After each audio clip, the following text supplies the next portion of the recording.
Good evening. Let us begin by acknowledging that we are gathered today in Mi'kmaq, the ancestral, present, and future territory of the Mi'kmaq people. Today, we gather with the intent followed by the living peace and friendship treaties, with respect, cooperation, and coexistence. We are all treaty people. I now call the Town Council meeting of September 25th, 2025 to order. And I will take any additions or approval to the agenda. I do have one item. Could someone make a motion to add personnel to the closed session? So moved. So moved, Councillor Wilson, second by Councillor Carter. Thank you very much. All those in favor, signify aye. Opposed? The motion is carried. Thank you. We have 2.1, the regular council meeting of September 9th, 2025. Are there any errors or omissions? Councillor Carver? No, that I know of. Okay, you move it. Somebody wants a second? Second. Councillor Wilson, thank you. All those in favor, signify aye. Opposed, nay. The motion is carried. Thank you again. We'll move on to announcements by council members, and I believe Councillor Carver, you did a few things for the council. On behalf of the mayor this week, I stood in at two really very interesting events.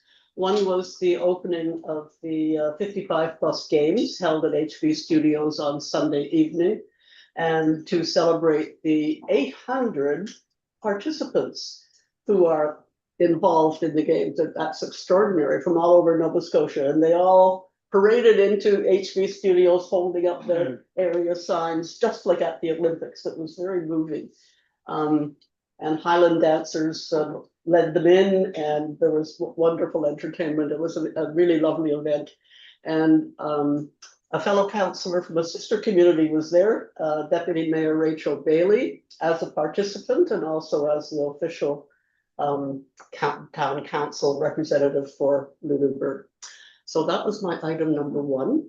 And the second item was, yesterday I also represented the mayor, who was unable to attend the National Tree Day event at Jubilee Pond, where the names of 3 people who have recently donated trees for planting in the town were registered. So when you're around the monument there, that the split rock, look at the pond side and you'll see the names of people who have donated trees. So thank you very much for that. And my third item, if I may go on, Yes, you may. Your Worship, has to do with the sadness of the fairies in the Water Garden, whose homes were disturbed overnight, unfortunately. And fortunately, the people who really stepped up to help the fairies and build their homes in the Water Gardens, we are so resilient. They have already put things back in order. Not quite the way they were, but good enough. So congratulations to them for having helped the fairies, because we want the fairies to be happy for the festival, the Scarecrow Festival, when so many people will be here and wanting to visit the fairies. Thank you. Any other councillors with any news items that they want to? Oh, Councillor Joe. Mayor, the deputy mayor and I had the pleasure last night of extending best wishes to Leslie McFarland, who is departing after 3 years of exemplary leadership at the Joint Services Board. I know our town and our partners have benefited greatly from her leadership. Leslie's moving back to her hometown where she's from, born and grew up, St. Peter's, to take over as the CAO of the municipality. She's quite excited about the opportunity. So a little later on in the agenda, I'd like to move that we send a letter of thanks and acknowledgement for her hard work. Okay, thank you. We do appreciate all that she's done and how she's really taken a strong leadership role in the board, and she's really brought the standards up very high. So we will be missing her. I'm just going to say that I volunteered at the Bonnie Lee Farm Golf Tournament recently. I do that annually, so that's always a good day with participants and golfers and volunteers all together working for a great goal. Also on Monday, I'll be attending the volunteer lunch with our representative volunteer Jenny Sanderson and her guest, and on Monday at noon time. And so if you're looking for me Monday, my sign will say out of service. Where is it? It's at the Westin in Halifax. Anyway, we're really excited. It's a long time when you're announced now. It used to take place in April, but now it's held in September. So Volunteer Week is in April, and sometimes that piece gets missed with the later date of the luncheon. So being no other announcements, we will go into our public input session. How many people here want to speak, Marlene? And, okay, we have 4 people, and we split the time. Do we, Counselor, clerk? Yeah, so they have about 4 minutes each. 4 minutes each, okay. Well, we'll try and stick to that, we'll try our best. Okay, Marlene? So I am once again in front of you to bring forth safety and accessibility concerns in the town. As we all know, it has been a very difficult summer. The decision by council to allow the structure on Main Street has left a bitter taste in residents' mouth, anger and disappointment. If one has been following council meetings and correspondence, one should be able to come to a conclusion of what actually took place. Many points that I brought up in my previous presentation were correct. The families involved with the injuries left many speechless on why a governing body representing representatives and business did not handle the whole situation with some empathy or compassion. So let's talk about the sidewalks. The one by the independent store is not visible to drivers on that side of the road. Drivers cannot see people because vehicles parked there are hiding them. Adults are not aware of the flags and what the purpose of them is. Flashing lights may work here. The one near Long Hill is still unsafe because the speed of traffic. Once again, bikes or ATVs cannot see the oncoming traffic. Placing a mirror on that corner may be a remedy. It is interesting that a flashing crosswalk was placed for workers at the RSP site. Another area of concern are the marked parkings for charging stations and mobility challenges. These are taken up by able-bodied people in a hurry and no consideration with those with mobility issues and the seniors. There's been a lot of U-turns in the middle of the street, parking where there's a yellow line, and parking in the wrong direction by the drugstore along Claremont. Did anyone really look at the impact of rerouting traffic onto Claremont and Kinburn during the day? The impact for children during the summer trying to go to the playground, going swimming, or using the tennis courts. Once transport trucks, gravel trucks, or delivery trucks access that street, they become one lane. Turning off Kinburn onto Main was unsafe. Trying not to hit the stop sign by trucks, being over the yellow line to make the turn, and hitting the curb of the sidewalk. On Kinburn Street, there are no sidewalks or structured shoulders for people to walk or drive bicycles. There are a lot of walkers on these streets, and some use canes, walkers, and or wheelchairs. Let's look at Kinburn Street. In the last 10 to 15 years, there's been a lot of bills, duplex apartment units, conversion of barns, sheds to dwellings, to give a total of 52 individual living spaces.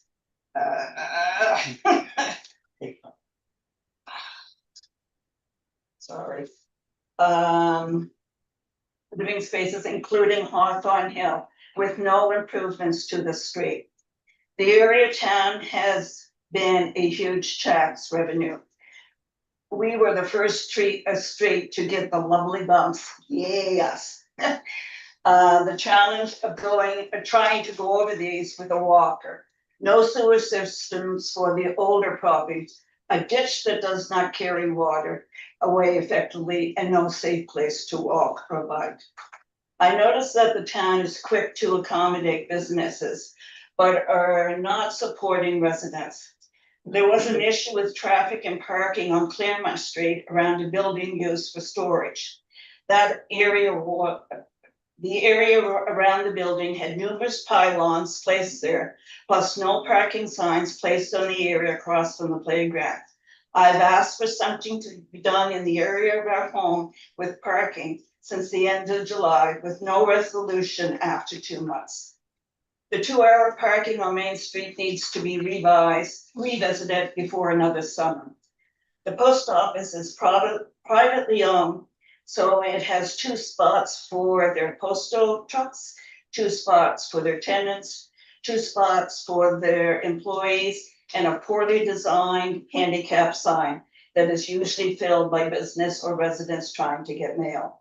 Residents had to purchase keys to get mail after hours. Since the spots in front of the building where the post office rents, maybe 2 handicap spots could be used. This summer, these spots were constantly filled by 2 very distinguished vehicles from 8 a.m. to 10 p.m. daily. Neither were residents trying to access businesses or Main Street. Now we've hit September. These vehicles are no longer on these spaces. So it was quiet when the woods were closed, saying the woods were open, the ATs are back.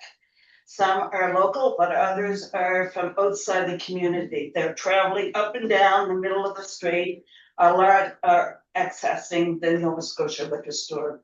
This was reported with no resolution. Now we have unregistered dirt bikes driving the center of the road as well. Adults driving bicycles with no helmets. Marlon, thank you so much, but you've gone long past your time, Okay. but thank you, Councillor Carver. Would it be possible to have a copy of Lauren's? She provided me with a copy, I can share. Great, okay. Yes. Thank you. Thank you, Marlon. Yeah. Next, I'll go. okay, Thank you for this opportunity to speak to you. I would like to just make a few comments and suggestions regarding the new seawall walk that's being built. I was part of the Landscape Advisory Committee, and we didn't get around to speak about this surface, the asphalt surface, and the yellow line that is being used. So that's my personal comment, is that harsh yellow line down that asphalt walkway, the new seawall. Personally, I find it's very offensive. It's ugly. It suggests that we're now in a roadway. And my first impulse when I saw that yellow line dividing it, I just thought, oh, if I was a mom with a group of normal children wanting to run, is my instinct, or keep this side of the yellow line. It's kind of, ordering us to take up a certain area. I don't see a yellow line on our trails in the back of town. We all know how to give way to cyclists and other pedestrians who may be walking there. So I just question why we've got asphalt with a yellow line. That's my main observation. It's an aesthetic observation. I have subsequently had other people say the same thing to me about the yellow line, and I've heard comments about the surface. Dog walkers saying, "Oh, the asphalt's going to be so hot on dogs' feet." I realize that we're late in the game here, and that choices have to be made according to finances and mobility, accessibility, and all of those. I'm wondering about, it's just that asphalt really is not a very aesthetically pleasing surface. I know that Sue Bookchin has some observations about that. concrete maybe an option, crushed dust. I'm just throwing those out for consideration. One other point, I have read Councillor Paul Freeman's observations about creating a slightly wider median between the road and the walkway, just that would allow for more protection against traffic that is coming along there for the walkers. So thank you very much for this opportunity to speak, and I hope you can take this into consideration. Thank you, Val. Next, Sue. I'm speaking about the same thing. I am, first of all, good luck with all this construction. I know you're probably getting a lot of flack for it, but thank you for doing the work that's needed in the town. I too object to asphalt on a trail. So I was recently, I sent you all a letter, it didn't make it into your packages, was recently traveling through the Maritimes and the Gaspé, and everywhere I went, there were boardwalks. I don't know if you have considered other surfaces, if that was part of the costing of the project, but boardwalks are wonderful. And even in Annapolis Royal, they've created a boardwalk all along the edge of their town, which is very beautiful. And that's the kind of thing that people associate with a seaside town, particularly the tourist town. Asphalt would be the last choice I would make. I don't know if concrete is possible. I don't know if you have considered these other options, and certainly not for the yellow line down the middle. I also am understanding, and I could be wrong because I'm hearing all of this secondhand, is the idea that the walkway will have a green space between it and the seawall. That may be grass or trees, and then another piece of land between the walkway and the road. In Annapolis Royal, they have the boardwalk right up to the rocks, right up to the seawall. It doesn't even have a railing on it. And I would advocate for a larger median between the walkway and the road, and that's the ideal place to plant trees and shrubs that give you a little visual and auditory and dust and dirt kind of barrier, and not planting on the side not planting trees on the side that are right along the water, because then you block the view. But certainly enough space for plantings for low shrubs that have deep roots that can hold the rocks. I don't know if it's possible to widen any of that. I thought the infill or the living shoreline was going to go all the way to Kenny's Landing. It's probably too late to do that kind of thing, but to infill more of that so you can have a wider walkway and a wider buffer doesn't interfere with anybody's private property or use of boats or anything like that. It may be too late for that to happen, but those are the things that I would add to that. And also the dip in the road in the middle of town in front of Northern Sun where the drain is. Like, don't tell me that's gonna stay like that. That makes me feel like my car is gonna bottom out every time I go over it. Those would be the things I would add. Thank you, Thanks, Sue. Sue. Anyone else? Richard, did you have? Yes, last but not least. Okay. Mine is more of a request to council. I submitted a letter to council regarding acquiring a piece of land behind us, between us and the center. It's a maximum probably of 20 feet wide. It's of no use to anybody else. I've been using it for the last 40 years, maintaining it, so I'd like to acquire it so that I can make some improvements to it. And I think it'd be an asset, better asset for the town. That used to be back in my younger days, used to be a right of way through there. And some of it has since been given to the Baptist parsonage, and it was given to them. So it's only from there out to the driveway for the center that's available anymore. But I would like to purchase that, and I'd like to thank you for the consideration, and I understand you're going to be discussing it later this evening, but I just hope that you can look forward to this. Like I said, we've requested this over 5 times now without success, but I think it'd be an improvement all the way around if we could acquire it. Thank you. Thank you, Richard. Are there any more speakers? Okay, thank you all for your your presentations, and we will move along to we have no other presentations, so, correspondences, we have 5 correspondences. Did anyone want to speak to any of the correspondences there? Okay, Councillor Carver. Thank you, your worship.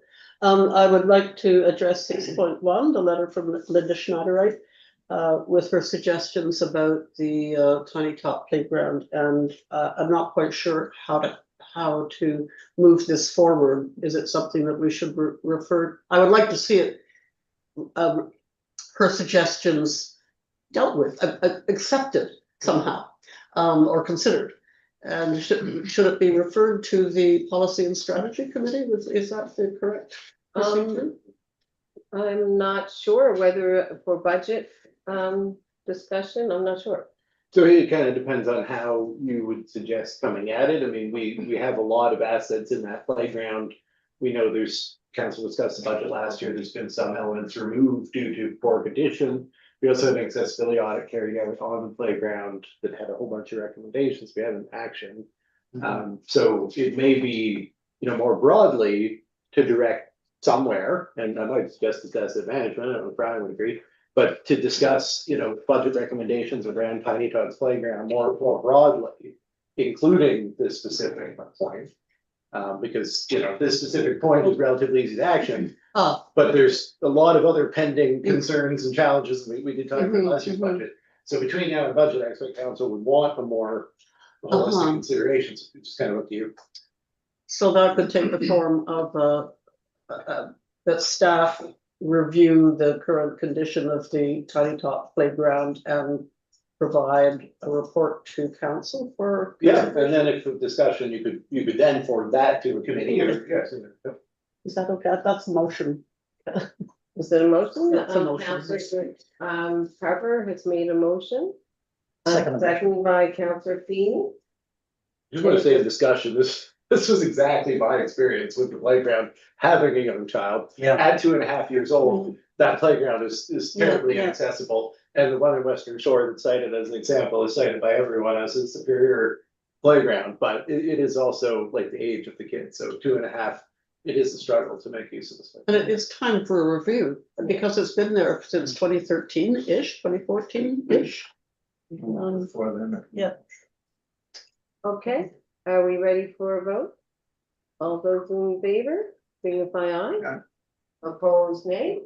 I can't see it up there. Any nays up there? Are you naying Councillor Kingsmill?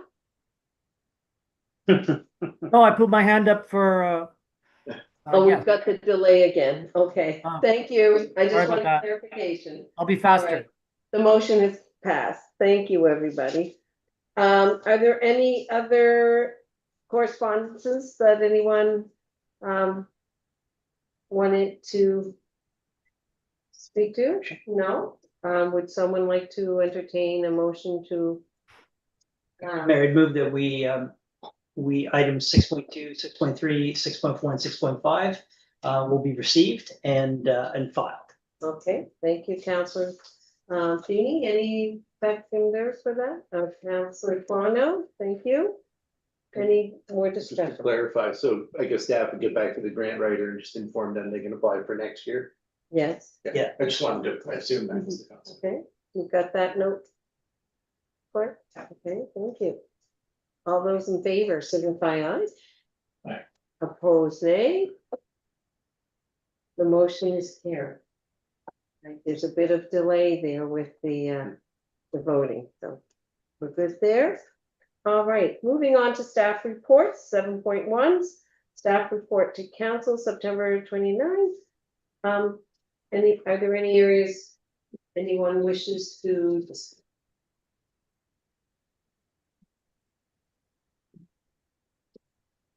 We accept that report for information. Thank you, Councillor Wilson. Their seconder, Councillor Torno. Okay, discussion. No discussion, I'll call for the question. All those in favor signify aye. Opposed, nay.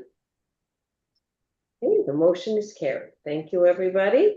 Moving on to 7.2, request for decision, proposed amendment to terms of reference for anti-racism, anti-discrimination advisory committee.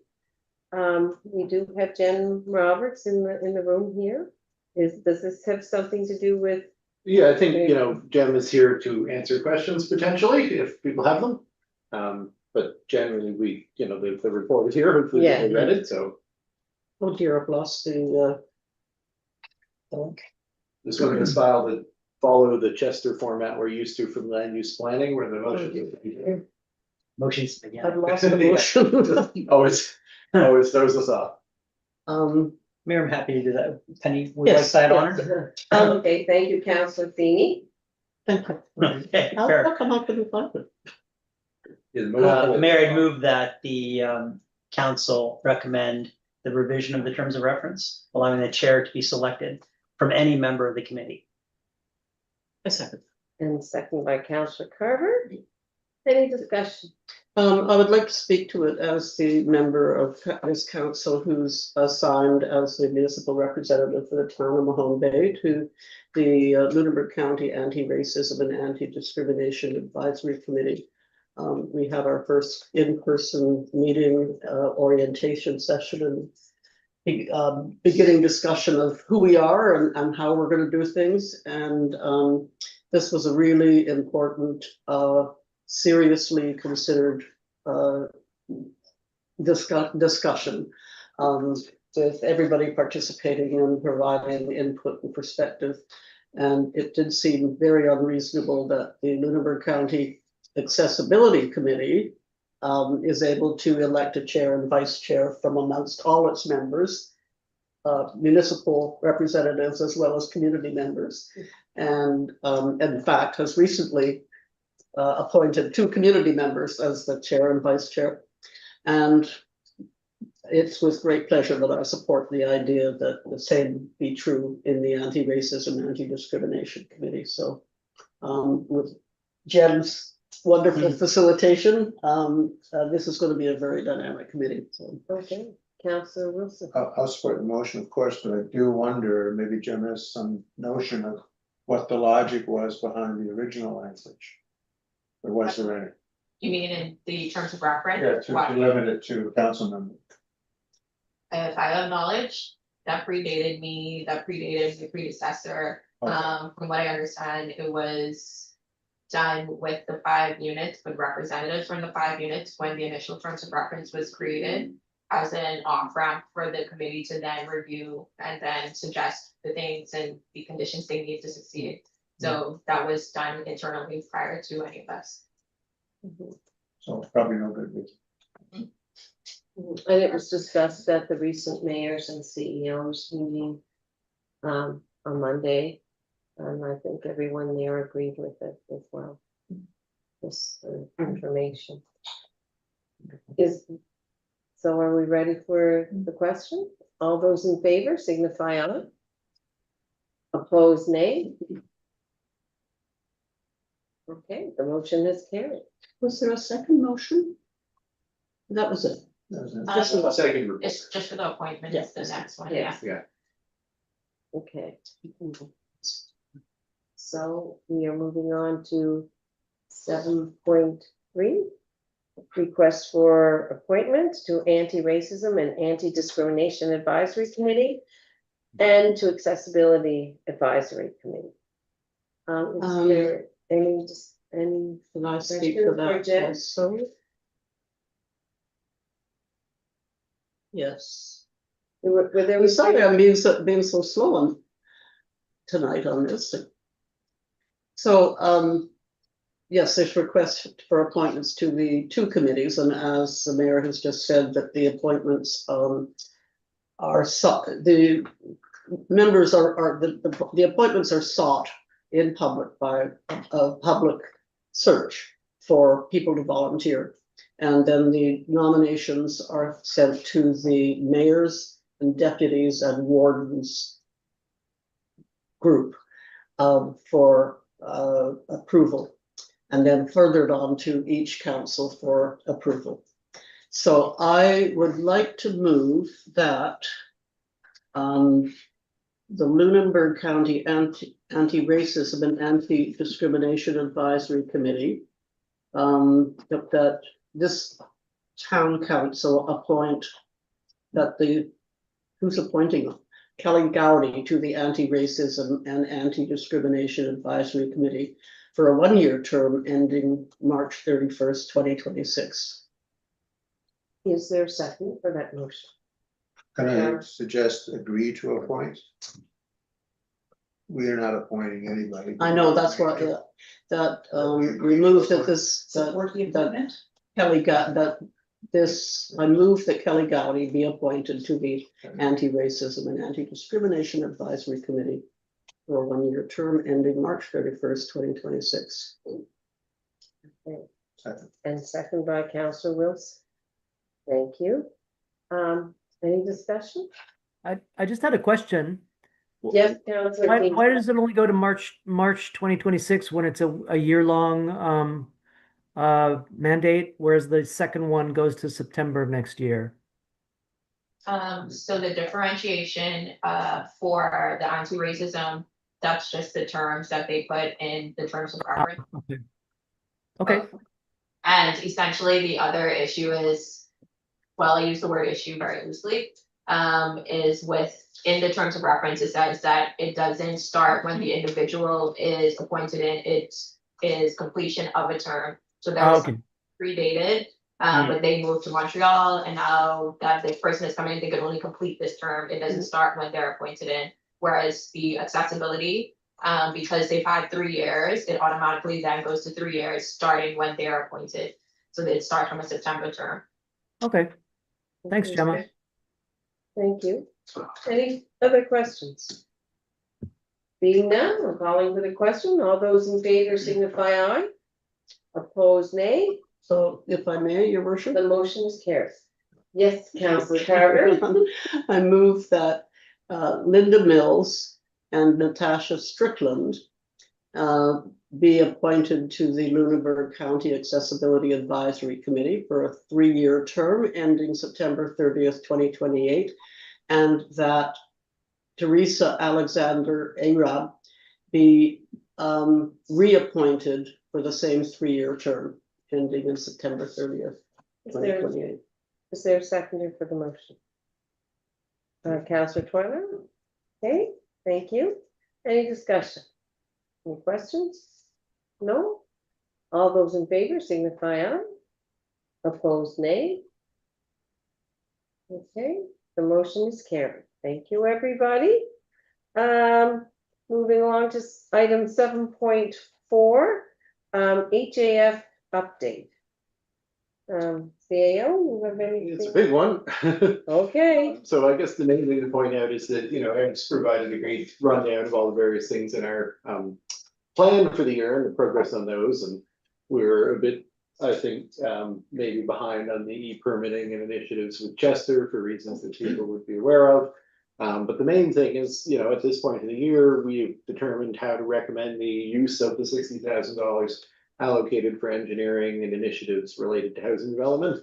So those recommendations are included here. The other thing that's included here is the follow-on to the presentation by the Mahone Bay Cooperative Land Cooperative earlier this month. And so they had left council with a request, and that request happens to line up with this housing accelerator.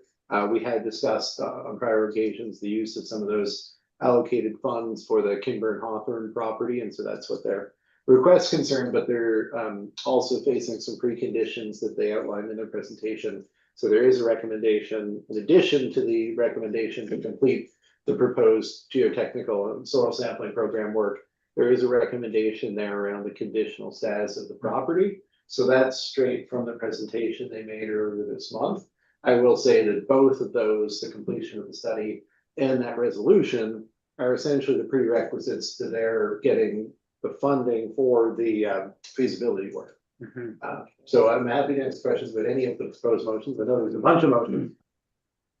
Okay, Councillor Feeney? So Mayor, as you know, this is an important agenda for the town. I was really pleased to see in that 29 report from Eric that we've had 7 recent development agreements or request for to enter into development. So there's a lot of activity in this space, and I think this funding from the federal and provincial government is very helpful in moving that agenda along.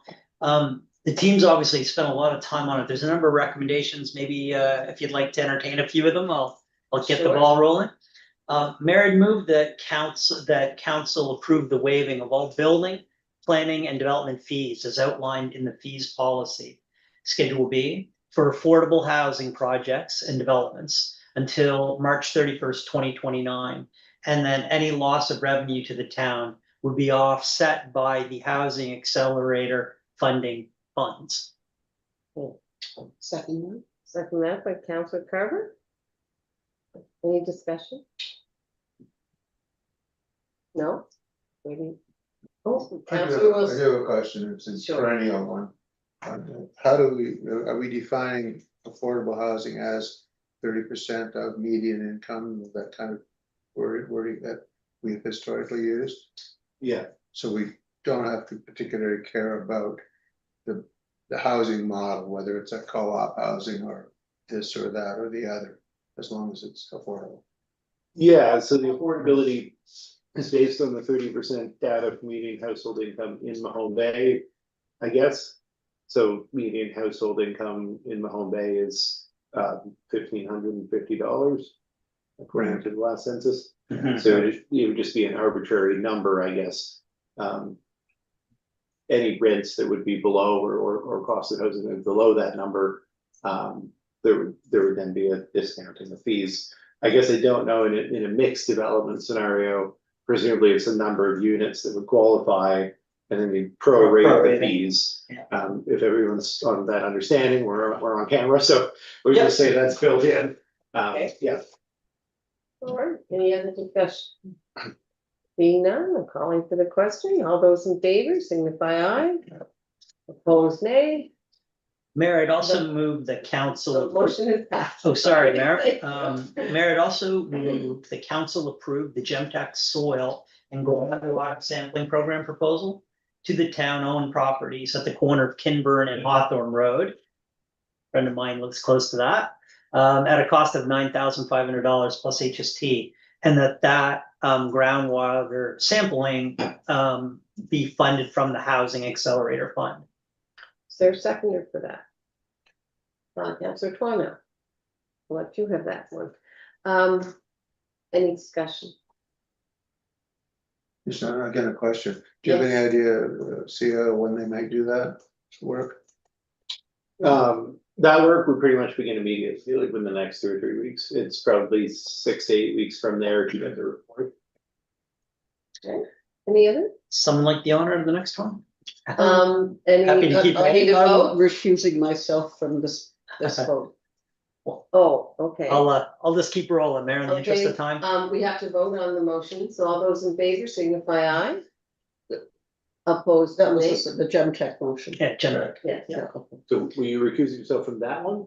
Or No, I the was recusing next- myself okay, from the next I one. thought it was. No, I thought we had voted, Yeah. and I was moving on to the next. Okay, the third, Mayor, again, under the umbrella of the Housing Accelerator Fund, I'd move that council agree to provide a portion of the Kinburn Street and Hawthorne Road properties denoted by the PIDs 604 20 544 and 606 3417 to be designated as suitable for development as a result of the soil and groundwater sampling program to the Mahone Bay Community Land Cooperative.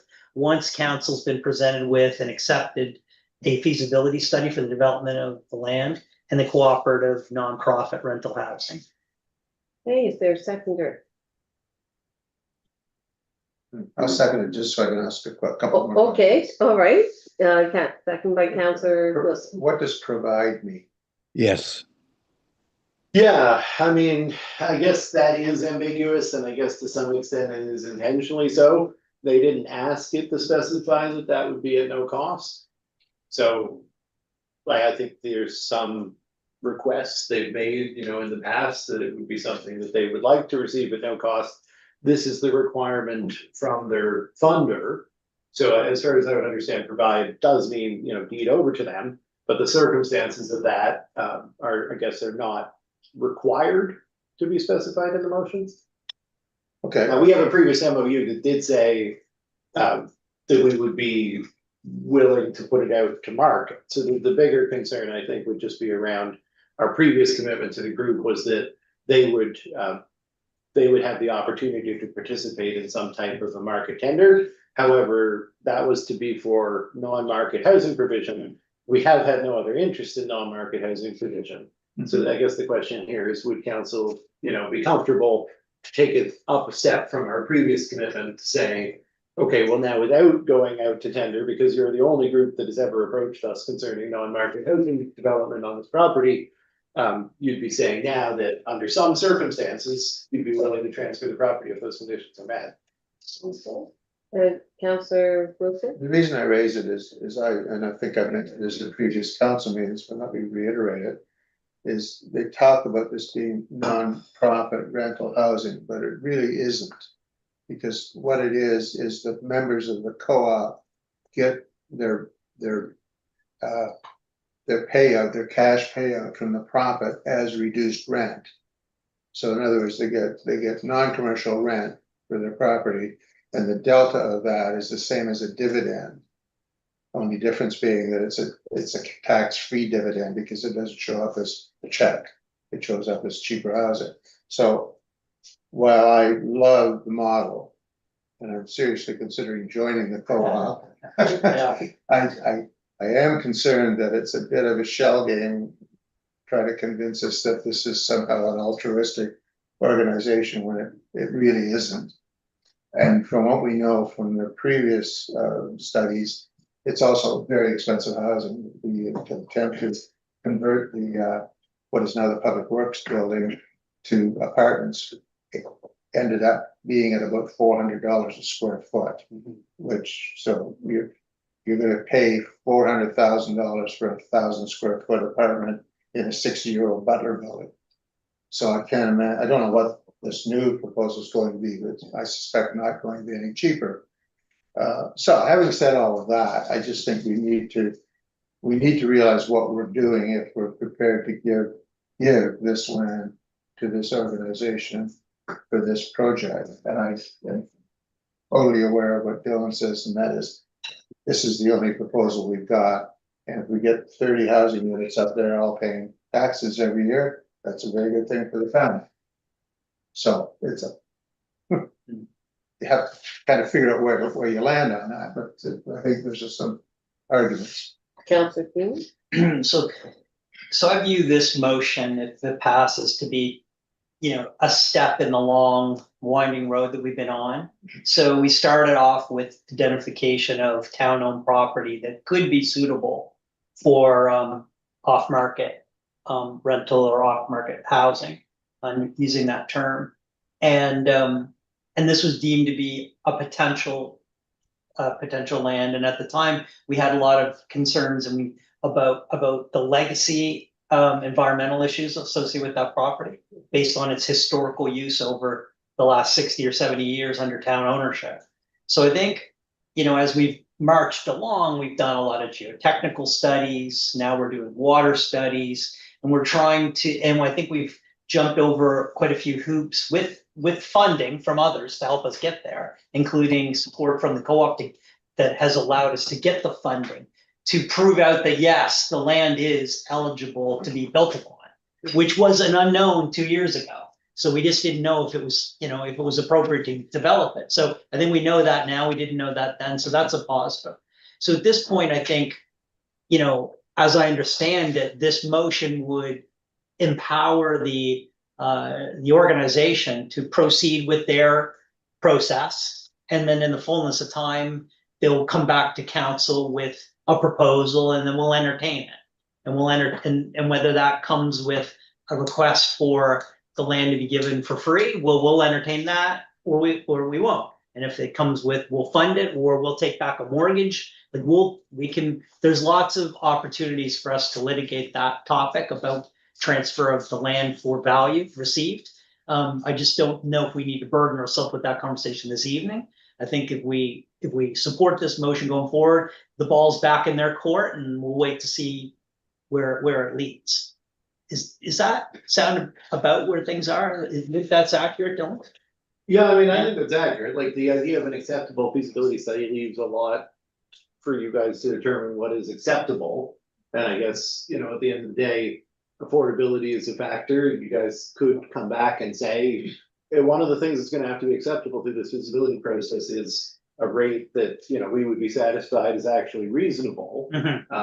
And council may wish to make perhaps those kind of criteria known. You do have at least until January, because essentially they won't be applying for the funding to conduct the feasibility study until the completion of the GemTech report. So it may be the council wants to take some time in some context of policy and strategy or whatever, the next couple of months to consider what would an acceptable feasibility study look like and express that to the cooperative group. But I would say in terms of the motion tonight, you know, you still have that room to come, as you say. Yes. Councillor Pulverman? Yes, I share Councillor Wilson's concerns. I don't like the wording of what's presented here. I'd like more clarity along the lines of what's been discussed, not what the motion says at the moment. Okay. And since the motion is, I think, on the floor, the other option is, you know, if there isn't a majority of support, it could be deferred Yeah, to give time for some further discussion. I think the criteria around getting this motion passed is for the same funding application that one text study is needed for. So again, I don't believe they need this motion to be passed tonight. They do need it to be passed before we would give them the go ahead to do the study. What does everybody think about deferring this item till the 14th of October for consideration at that meeting? Sure. Mayor, just hearing that, I think maybe I'll just withdraw the motion, and then I'd have a new motion that will defer this item till the meeting on the 14th. I guess withdraw this and give a notice of motion. Yes. Yeah. Yes. Fair. Do you agree? And that works, because then we'll figure out if there needs to be any change. And, yeah. Okay, so, Councillor Feeney, do you want to, Yes, and this is a different, this motion's on a slightly different topic, and I'll make the motion, and we can maybe have a conversation about it. I'll pass it back to the CAO to maybe impart some wisdom. I've moved that council approve the CDCL raw water transmission main replacement and municipal servicing proposal at a cost of $134,600 to be supported by $50,000 from the Housing Accelerator Fund, with the remaining funds to be drawn upon the capital reserve, as well as the Canada Community Building Fund, which is colloquially known as the gas tax fund. okay? Uh, And seconded Comments? by Carver. Any discussion on this? Yes, if I may, Councillor Pulverman? just for the purposes of clarity, is that the motion that came out of Asset Management Committee? Yeah, I was I think it is. Yeah. comment on the Yes. same, so later on Yeah. this agenda, Yes. there's a recommendation from that Yeah. management committee for the same. Okay, fine, thank you, Same motion, Brian, yeah. thank you. Okay, and so the motion was moved by Councillor Feeney, seconded by Councillor Carver. Ready for the question? All those in favor signify aye. Opposed, nay. The motion is carried. Thank you all. 7.5 municipal boundaries. CAO? So this is kind of the conclusion, or it will be if MODL agrees, I guess, if we pass this motion that MODL agrees, of a very long process of identifying challenges jurisdictionally with properties that just slightly straddle the municipal boundary, essentially requiring both municipalities to coordinate actions could be quite challenging. So Town of Lunenburg just approached MODL with a similar request, and knowing that that was in the offing, we thought, well, it's time to bring some of these issues forward. So staff have gone through and identified all the properties that straddle the municipal boundary, and this is essentially a recommendation as to how to propose the redistricting of those properties, either to be wholly in the town or wholly not in the town. And we've kind of listed both out. The document contains a map where I think it was necessary to do so, but the other sections that are just listed are, long properties on Northwest Road or in Clearland, where just the back slice, less than 5%, is landlocked, happens to cross the boundary into town. So, you know, logically speaking, I think it was a reasonable trade-off in the sense that, the ones on the top of the hill where our water reservoir are present like real logistical challenges being located on the boundary. Council Carver. I'm just curious about the figures in the grid that you've included there, the column called value. Does that apply to the whole property? value? So I was wondering about these little The bits. value in town is, well, it says it's less than $400 Yeah, of annual tax revenue on all of them combined, yeah. Mhm. Yeah, so all the development, all the houses and stuff are inside. Mayor, I think, yeah, just to clarify on the table, I mean, most of the properties we're talking about in the second table, I would say like 5% or less of the overall square footage is physically in the town of Moan Bay. Yeah. But yet the PID is denoted to be in the town of Moan Bay, so sometimes we collect revenue on behalf of Modal and sometimes they collect revenue on behalf of us, and this is Yeah, I mean, essentially, you know, these properties, to Councilor Carey's point, like, they're actually paying substantial tax bills in some cases to the municipality, because that's where the home was located. right. And then for us, like, it's scarcely worth sending bills, to be honest, like, it's really, and that's the issue we have is on the other ones, that are, you know, DL, just a fraction. They also are not really collecting taxes on them, and they struggle to be able to action them. Just before we make the motion, so the other, I think, elegant resolution of that historical issue, especially on Circus Lane, is that this can be passed.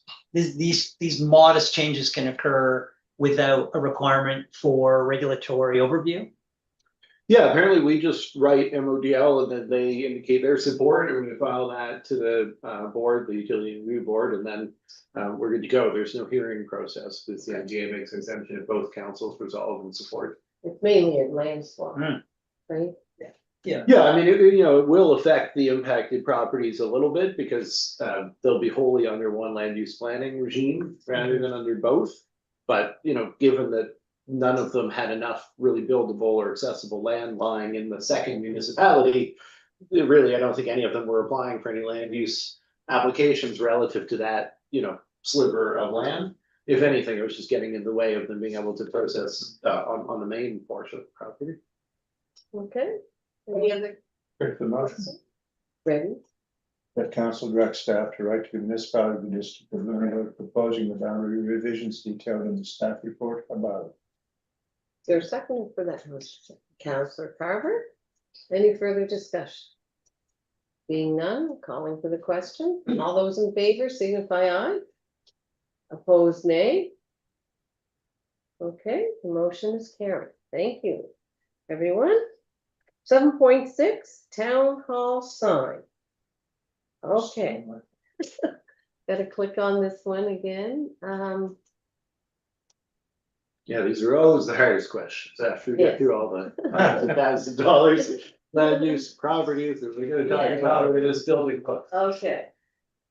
So essentially, there's I guess the simplest option, which is described as where the sign was before, which is in the middle of the lower scallop section. Yes, And so what's presented there is essentially what it would look like if we just went as close to what we had before in the location that we had before, above the door.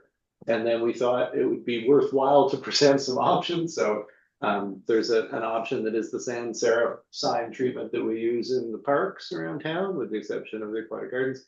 And the other one is the historic Aberdeen Hotel sign, which we kind of noted it was much higher on the building in that image. So if there was an interest in going that direction, then probably a larger sign would be necessary, because it wouldn't be as visible up there. so then you'd put it right over the scallop, that scalloping. On the upper. Yeah. So, It would cover the majority of it. it pretty much went wall to wall. Mayor, is it possible to put the photo up on the overhead for the benefit of the gallery? Is that, Oh, yeah. is that doable? I'll Kelly or share- not, just for everybody's benefit? Should I share my screen? I was Zoom, yeah. Can't come here and sit here all night and not see the good stuff. Really Exactly. I can't wait for the balconies. Yeah, I'll get you to play. We spent 3 hours debating paint color, so we're definitely gonna be here all night. talking about these signs. Good now. Wow. So Joe, did you, I'll look at bigger here, but were you looking for something in particular? Do you want me to bring up the Aberdeen one? Or the Aberdeen Hotel sign? Yeah, sure, just the, Just to know what we and were. all that hard work on the Referring report, to. we might see, team, everybody else to see the. So yeah, this is the historic image, the hotel sign. Baker. It is on 2 lines, so it would be different. Oh, right. That's visible there. So that's the, yeah, it was quite a lot larger and quite a bit higher on the building. It's not obvious, but is this fellow standing on a snowbank that went up to the second floor. So it would be on the 3rd floor. It doesn't have to be, but it's if we wanted to mirror that. It does look different without the balconies. And The then door is also, the door's on the side of a it. sort of contemporary rendering of that font as far as we could kind of get close to it is this one. And I know it's not tremendously different from the font that we've used in some of the other signs around town, but it is, you know, it's almost like a in between the two other fonts we've used. So in the former color scheme and arrangement, there was a light centrally over the front. I just pulled up the picture of the old. There was a light centrally located over the previous door. And then the town hall was above that at the top of the decorative shingle strip. So the reason for putting it at the top would be because of the light fixture. The light fixture's gone now. There's one on either side of the door. That's what I was gonna ask. I couldn't see them in the photograph. It's kind of an industrial light fixture. Yeah, I think my preference would be to put it in that main strip of decorative shingles. Below the second set of windows. No, above the door. Yeah, above the door, Yeah. Mayor, my instincts on these things have perpetually been wrong, as you know. I mean, I'm still satisfied with the triple triangle, so.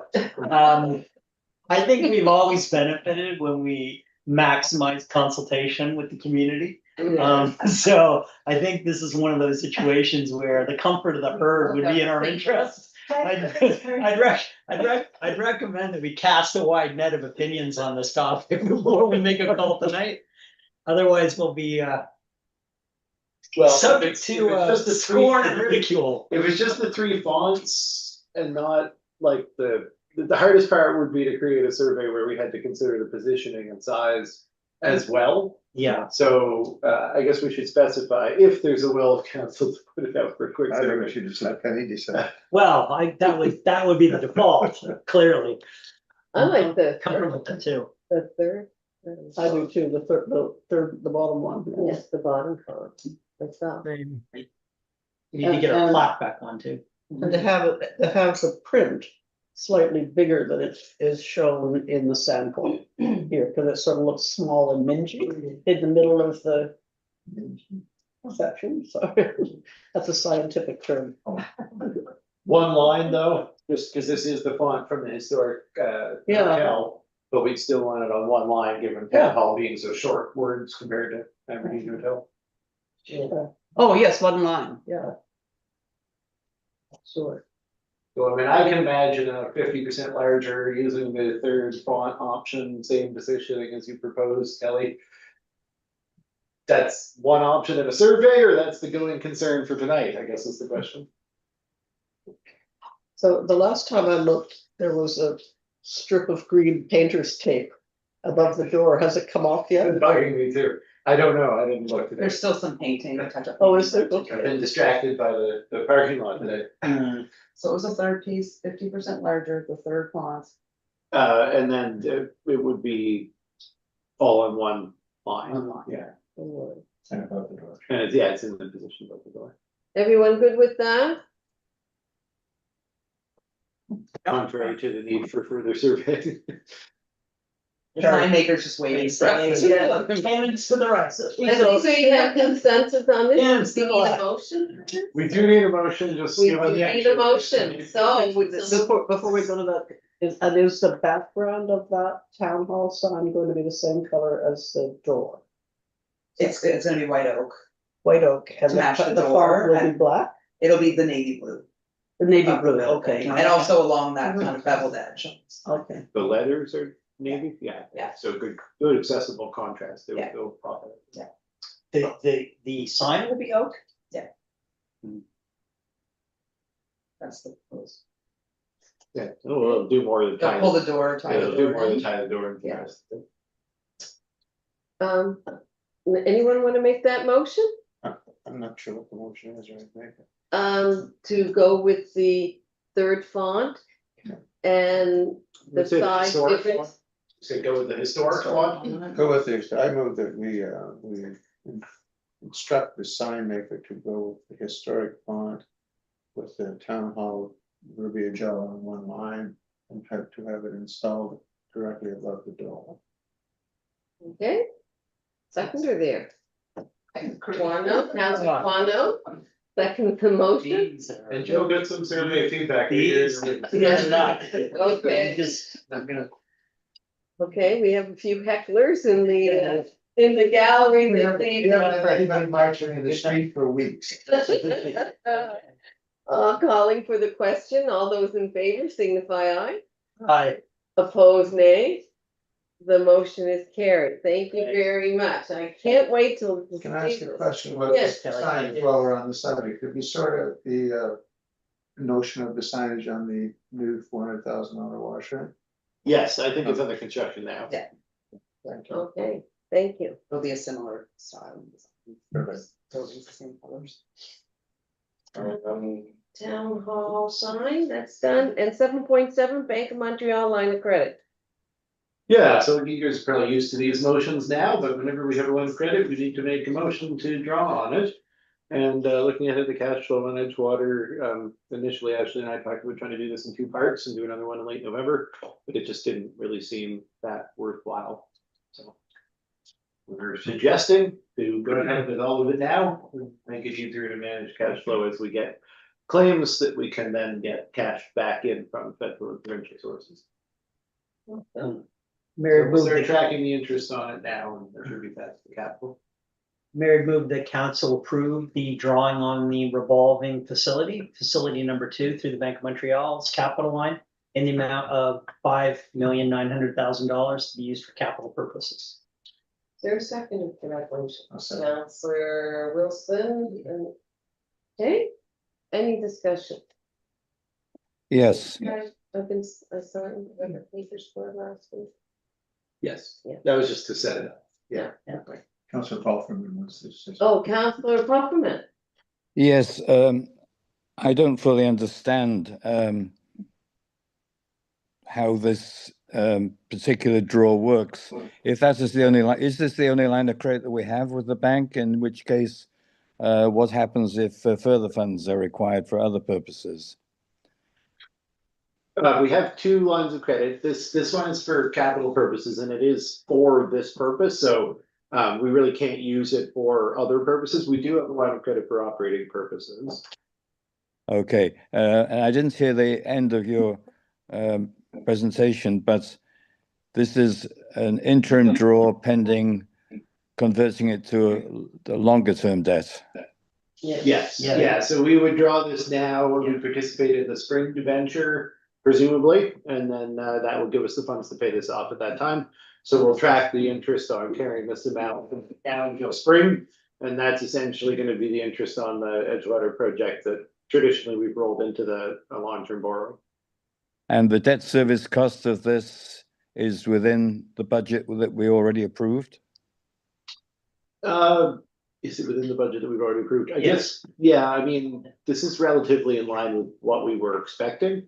I can say that. I don't, off the top of my head, I don't have the calculation as to the interest on Should be better. 5.9. We've done it, yeah. It should be better, Brian. The interest rates are going down. Yeah, the line of credit is a variable interest rate, so. Yeah. I mean, this is our operating, this is our line we're drawing down to finance the $15 million. So that. Correct. Yes, Yeah, I we're- understand that. Some of this will rebate back, right?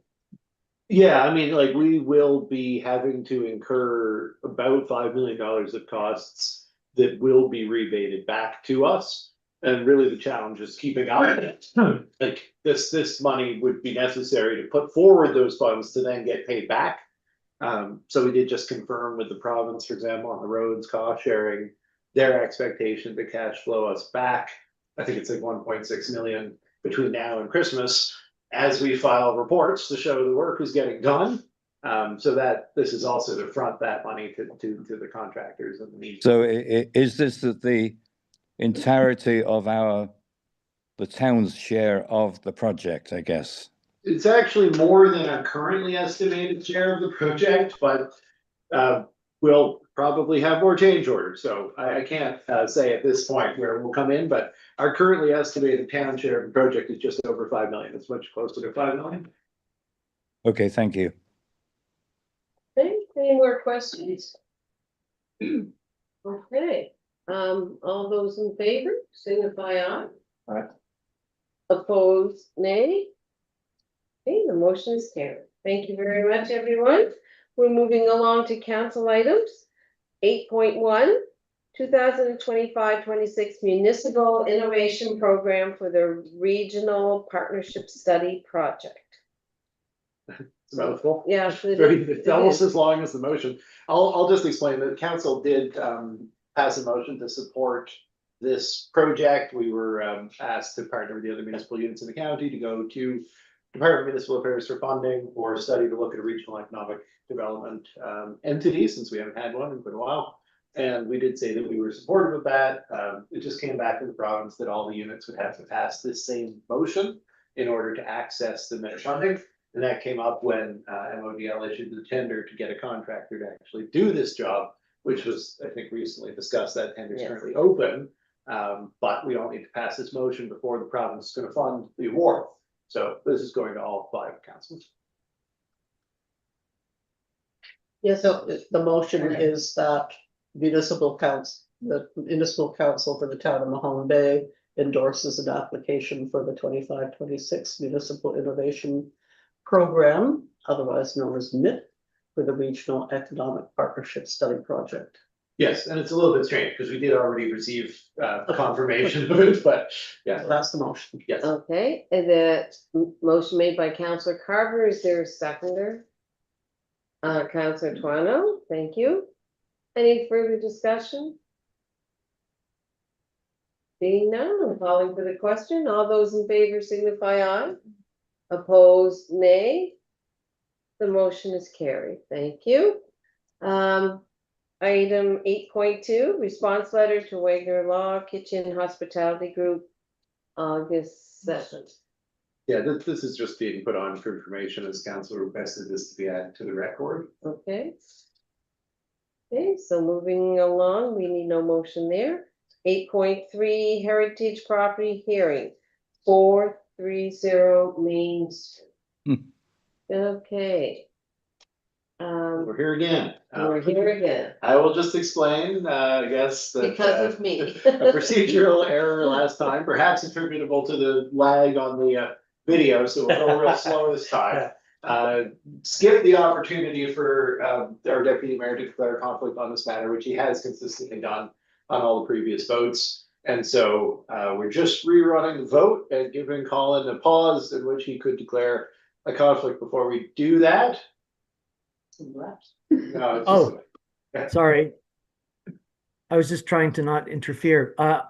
There's no conflict, no. There is There is conflict. You're supposed to say I- you're in conflict, yeah. Yeah, Because so this is that's your- why I've always abstained, so. Yes, declare the Whatever. conflict and abstain now, and just don't put any hands up for a while so that we don't accidentally see it as being on this motion. There. Okay, because we have a delay fee, just like we did the last time we voted. So, we need someone to make the motion again.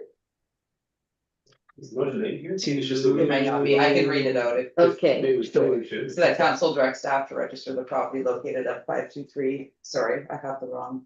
430. 430. The last one we registered, 430 Main Street as a municipal heritage property. So moved. second by, moved by Counselor Wilson, second by Counselor Tuano. Is there any discussion? No, being none, all those in favor signify with aye. You're gonna hand down a couple. Opposed, nay. The motion is carried. No little voice. Okay, all right. Hopefully the last time we do that. Yes, okay, we will put this one to bed. All right, thank you very much, everyone, and we will move on to item 8.4. Counselor Feeney, Audit and Finance Committee, notice of motion given at the September 9th meeting. Mayor, as you know, on our to-do list was updating and modernizing the terms of reference for the audit committee, which hadn't been really reviewed in many terms. A subcommittee was struck, and you and I have benefited from the assistance of Daryl Haley and Jerry Trites and Richard Smith as we work together to revise the terms of reference for the audit committee. What the Audit and Finance Committee is, it's currently configured. Through that process and that desire for modernization, it became clear, as brought forward by some of the other committee members, that best practices in 2025 and going forward is really to split those functions and isolate the core mandates of the audit committee, which are somewhat separate and distinct from that of the finance committee. In the meeting agenda, I attached a recent bit of correspondence from Grant Thornton, who also writes at length about the industry practice to split the two committees. The committee itself doesn't yet have direction from council to do that work, although it's well in hand, as you know. Yes, very much. So as a bit of tidying up and housekeeping, I have a motion on the motion to make this evening. And then and the motion is that council directs the Audit and Finance Committee on receipt of the report from the subcommittee, which was formed to review the committee's terms of reference and to bring forward to council's consideration the terms of reference for an audit committee as well as a separate finance committee. So I think our expectation is that this motion passes tonight. Then at our audit and finance committee on the 18th or 19th or 20th of October to be determined, we'll also have this item on the agenda, and the council will have the chance to review both terms of reference, and then the committee's work will be done. Appreciate a seconder for the motion. Counselor Wilson? Okay. Any questions or? We were a hardworking, fast-working, very much public input in this. We had good knowledge and experience around the table for sure in doing this terms of reference. So it's probably a record for writing a terms of reference. Anyway, so being no questions, I will call for the question. All those in favor signify aye. Opposed, nay. The motion is carried. Thank you very much. 8.5. Councillor Carver, the Edgewater Street Trail. Oh, that's why you're all here. Yeah. Okay. That's all right. Thank you very much. So thank you very much. I will make a motion, and you may notice that it has a little bit different wording from the wording that was included in the package. So, but having heard concerns expressed in several quarters, including from members of the public tonight, and in a letter from another citizen that I circulated to members of council prior to this meeting, that concerns expressed about certain design aspects of the trail that's currently being built along the Edgewater shore. It seems important to clarify whether any change is possible at this late date in the Edgewater project. The concerns have focused mainly on two things: the narrowness of the 1 meter grass median separating the trail and the roadway provides almost no buffer from the noise and fumes of highway traffic. Presents a safety risk should people need to move quickly to avoid cyclists or to retrieve errant children or dogs, and creates a less than relaxing recreational experience. The asphalt surface with its yellow center line has a harsh appearance that is out of keeping with the heritage ambience of our town and can be uncomfortable for dogs and humans in the summer heat. A different surface might be more aesthetically pleasing and create less heat. So with that in mind, I propose the following motion: that council directs staff to consult with project engineers and to provide a report to the October 14th meeting of council as to options that could A, widen the median to create an increased buffer from the roadway to the trail, and B, surface the trail with a material other than asphalt, such as crusher dust, concrete, or to build a boardwalk. Okay, is there a seconder for this motion? Yes. Councillor Palfreyman, seconds the motion. Any discussion? No discussion, or, Well, oh, Councillor Wilson? I just want to say that this project is 10 years old. And now, most, if not all of these issues have been addressed over time. And in our wisdom, I guess, as a community came to the conclusion we did. But having said that, I think it's well worth revisiting. And I think that's a properly worded motion to get at all aspects of it. Okay, anybody else have any input on this? No? Okay. Nope. Thought I heard something. Okay, so you ready for the question? All those in favor signify aye. Aye. Opposed, nay. The motion is carried. Well, thank you, everybody. So you're hearing some to me sneezing and Yeah. I don't know what's come over me all of a sudden. I'm allergic to crusher dust. I've given us some balls and chance. Right. Now we just have to. Okay, thank you, everybody. Moving on to committee reports. Are there any here that need a motion? There's probably climate and environment must have a motion in theirs. I have one at some point. Okay, so 9.3, okay, the accessibility, there wasn't any. Thank you for coming. 9.4, is there a motion there? And I'm just trying to get back. There, 9.4 climate and environment, do you usually have a? I think there's one about No, the bylaw, right? Okay. The elevation. There is in the other two. Oh, yeah. Planning and advisory committee? Yeah, there is. Okay, so we'll move on to 9.5 to look at that one. And there are two motions. Councillor Wilson, that's your committee. Would you like to make any of those? EAC, yes. Well, I'll make them both. Okay. The first one's the town council give first reading to the land use bylaw amendment to change the language of S 5.12 coastal elevation to exclude additions to existing structures from the required vertical setbacks, and direct staff to schedule a public hearing. Is there a seconder for that motion? Yeah. The councillor, oh, was that Paul Freeman? Yes. Yeah. Okay, Councillor Palfreyman, thank you. Any discussion? Anybody have input for this? Being none, I'll call for the question. All those in favor signify aye. Aye. Opposed, nay.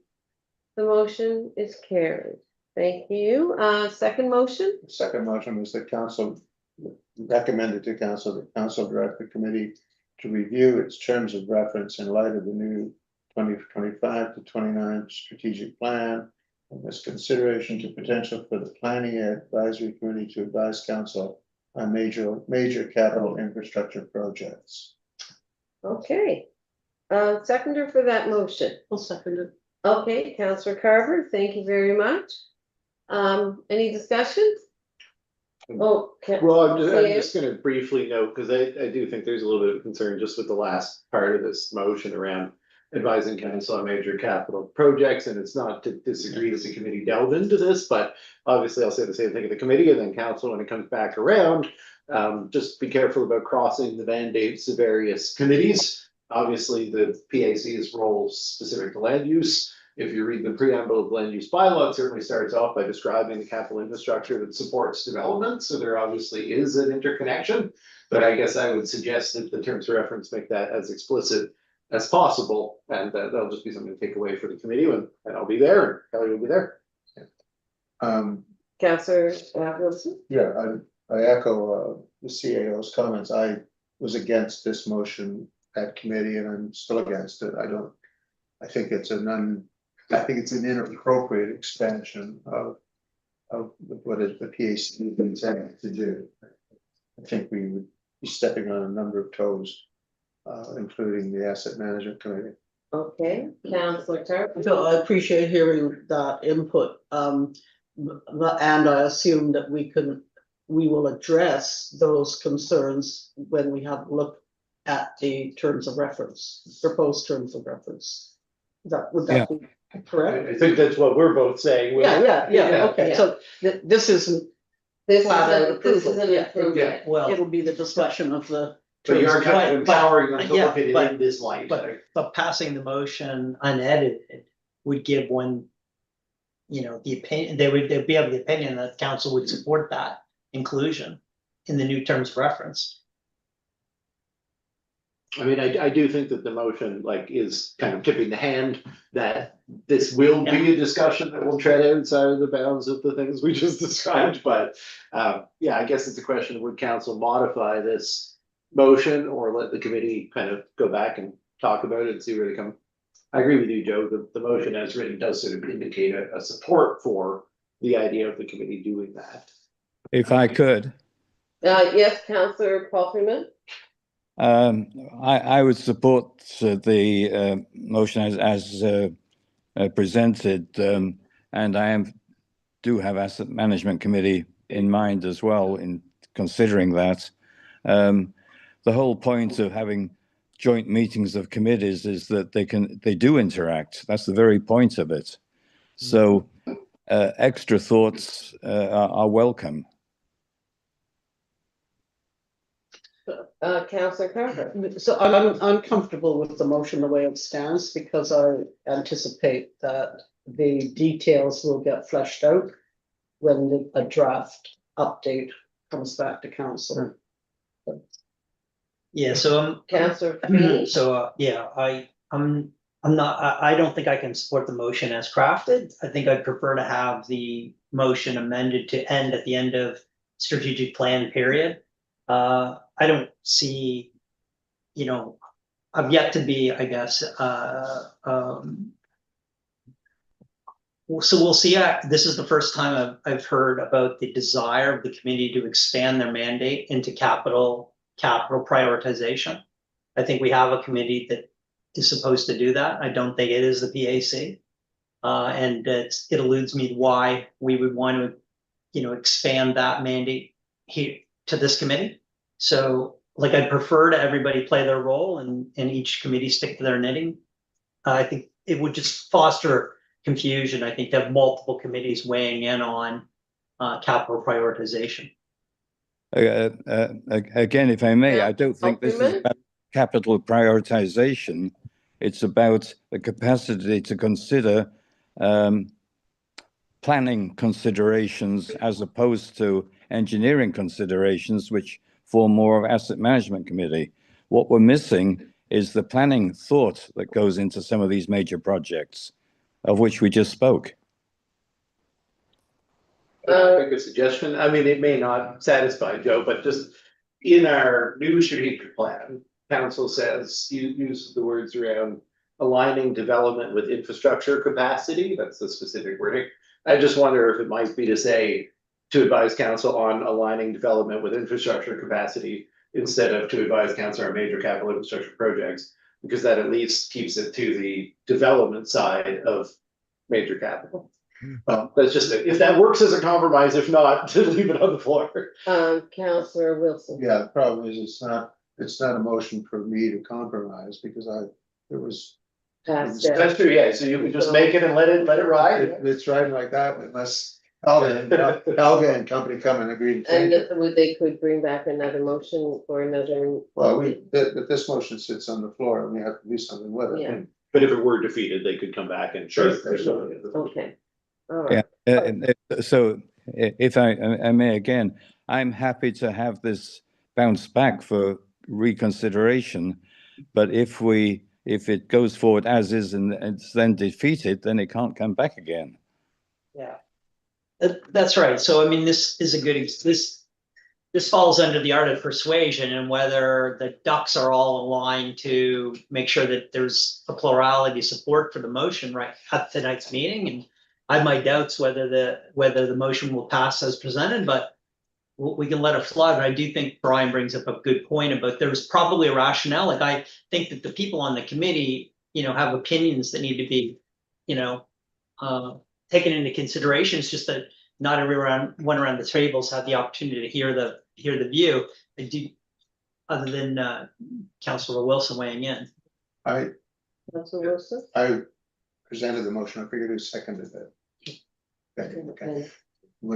Would you agree to sending it back to committee for some wordsmithing? Yeah. Okay, we'll do that. So the motion is withdrawn Yes. and the seconder has agreed, so we will ask the PAC committee to come. Yeah. Withdraw. And I think Dylan has made some good points about the The long-term strategic plan and so on, so we can Okay, mull that over. very good. Okay, this is the longest agenda we've had, but we're making good time. You're doing a great job. New business, item 10. Oh, just a second, there's a motion from Asset Management Committee, we haven't voted Oh, on yet. right, sorry about that. We did Councillor do Palfreyman. uneffectively, but there was another one. that wasn't Okay, voted. sorry So- about that. The Item 9.6, asset management, you being the chair, Councillor Palfreyman, do you want to make those motions? Well, there's only one motion to make because we've Oh. already passed the second one earlier tonight. But Okay. the one that we need to pass, a motion I would make is that council directs staff to begin the process of obtaining permission for the damming of Oakland Lake for water supply purposes. I'll second it. And seconded by Councillor Carver. Is there any discussion? Well, what's the context for? Like, there's been no report on this topic at all to council. No, there hasn't been, and so now it was seconded, I think. So the purpose is that we're losing water out of the lake at the Sleepy Hollow Road end. So the purpose is to stop losing it. Councillor Wilson? Well, I'm out there routinely. And I don't think that statement is quite accurate. I don't think there's any flow in that brook at all. Because the water level in the lake is below. Well, this is at the suggestion of our water specialists. I'll get on the order. Okay, well. Yeah, So, like, so, I can Councillor speak. Carver? I had my hand up quite a while ago. Yes, so and I understand that historically there has been, that outflow has been dammed, in the past somehow. And that we did talk about it at length at the committee, and the level of concern about the dwindling water supply in Oakland Lake is pretty palpable, so there's very strong support for this recommendation. CEO? Yeah, so I'll provide some technical context that Scott gave at the Asset Management Committee that might help a little bit. As Councilor Carver said, there was a dam that the town operated on the lake. We actually recently went through a property transaction having to do with the property on which the dam was located. And in the course of that, continued to retain permission to construct the dam, passing across the remaining non-town owned property. And so that was kind of contemplated at that time. The dam hasn't been there for quite some time, however, but in 2018, when we last did our water withdrawal, we do a 10-year water withdrawal study. And that is submitted to the Department of Environment. There was a specific notation that when water consumption out of the lake reached a certain point, and it was 600,000 liters, is my understanding. When that is our withdrawal, when that's become typical, the lake will need to be dammed in order to bring it up, get some more depth in there to supply water out through these summers. That was based on recharge rates in 2018. I will say they've only gotten worse. This summer is the worst on record. And recharge rates a little different from the idea that the water is sort of losing out the bottom of the lake. All it means is that the lake is not refilling as we take water out of it. And so if it were deeper, we would have more buffer to work with. I mean, it's relatively straightforward as far as that goes. So we're approaching that level. We're due to do another withdrawal study for 2028. And so Scott's recommendation was that before 2028, we get our ducks in a row, because likely that same study would then need to make the case for damming. And he did point out that we can do it before 2028. So if we're starting to see concerns, so obviously, this presupposes that the studies, the hydrological assessments that are required, will indicate that damming is the appropriate step to be taken. So in that sense, the motion jumps ahead a little bit. It could be reworded, but the point, I think, was to be a little provocative and indicate that sooner than later, we better start talking about it. Councillor Wilson? Yeah, I just want to thank you for that, because that's exactly the point. Putting a dam in now is not going to help anything, No. but it will definitely help when the lake fills back up, Oh, yeah. when it Yeah. rains and we get an extra. And there's a lot of concern right now that we're going to start at a lower level next year than we started this year. Unless we have a lot of snowfall or rain through the winter months. One hurricane will take care of that. Well, Mayor, for just a comment on fair process. So this is a motion buried in item like 9.9 of a lengthy agenda inside the minutes of the committee. And so all I'm suggesting is that I have every faith in the wisdom of the committee members and the potential recommendation of council. But this motion, there's no recommendation. This is just a motion passive with no context, no collateral material, no report from staff that will illustrate all these things, just for the public record to be informed, let alone councilors, who this is the first I'm hearing about this. And I'm sure in the fullness of time, with an appropriate briefing, notice, and some supporting background information, we'll all get on side with approving something like this. But I think, like, structurally, I think that there's these kinds of decisions are not made at the committee level. They're made at the council level, and the documentation needs to be made at the level that we require, which is generally a staff report. So to the degree that this is a topic of interest for the committee, and for us to, direct this back to staff to create a report to illuminate the issue, I think that would be the way to go. And then we'll revisit it when the detailed staffers reported is provided by Scott or Eric or the CAO or whoever. But I think just blanket approving of this motion that, I think would be inappropriate. Well, it doesn't, with respect, it doesn't seem to request anything other than staff, just begin the process of looking at this. I think my hand was up to say something similar to Brian. It's the ambiguity to begin the process, which is as much on me. I could have advised the committee to phrase it a little bit differently. Beginning the process probably ought to be bring council a report concerning the process to initiate the request to dam the lake. So I can't imagine that the mover and seconder would disagree. I know that Councillor Wilson made the point about bringing the motions as intended. I definitely feel the spirit of the discussion be reflected in saying to direct staff to bring a report to council on the process to begin the damming of the lake, as opposed to begin the damming of the lake, if the mover and seconder felt it appropriate. I think that's definitely in line with the discussion of the committee. Well, if they, Did Councillor Wilson make a motion? No. Oh, Councillor Kaufman. Yes. yes, I made the motion, and it can be amended for those extra couple of words that were just mentioned by the CEO. And as a seconder, I will support that. Okay. Ready for vote. So who are we asking for permission We're to do asking this? staff to do a report on So we're directing staff to. Can we- us for staff report. Do you want to get a reading out of the motion? That council directs staff to bring a report to council on the process of obtaining any Sure, necessary sure. permission. Yes. Yeah, Okay, Now, I'm not a wordsmither, but it should probably say redamming. Mhm. we do. Yeah, just for the sake of making it clear, it was previously damaged, not bad. okay, yeah, Are you in agreement with that, Council Pupperman? sure, yes. And the second Yes. Okay, all right, calling for the question. All those in favor signify aye. Opposed, nay. The motion is carried. Thank you. Now, we're on to new business, which I don't see any. Oh, Counselor, What's the motion? No, it's just, Mayor, I just moved that, council prepare a letter of, thanks to Leslie McFarland for her efforts as the COO of the Joint Services Board over the last 3 years. And, if you wouldn't mind, if you could put that under your pen. A second that. okay.